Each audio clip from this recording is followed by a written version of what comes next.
more of language. Because I'm an Englishera, halata. I can come off as strong to a lot of people that Be. as a nosebleed. Like, I get it a lot and it doesn't offend me. Be. Uy, be! Ay. Hi, be. Pasok ka, dali!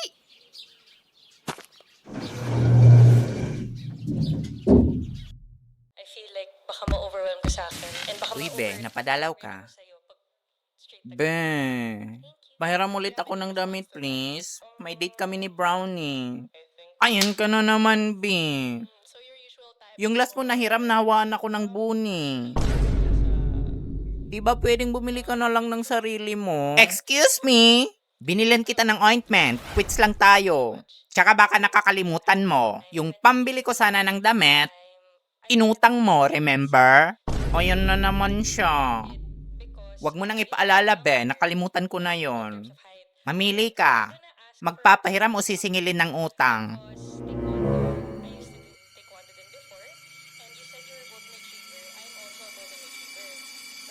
Sige na nga! Wait, kunin ko lang. I'm very overwhelming as a person. I have high energy. Like Ay, be, at saka wig.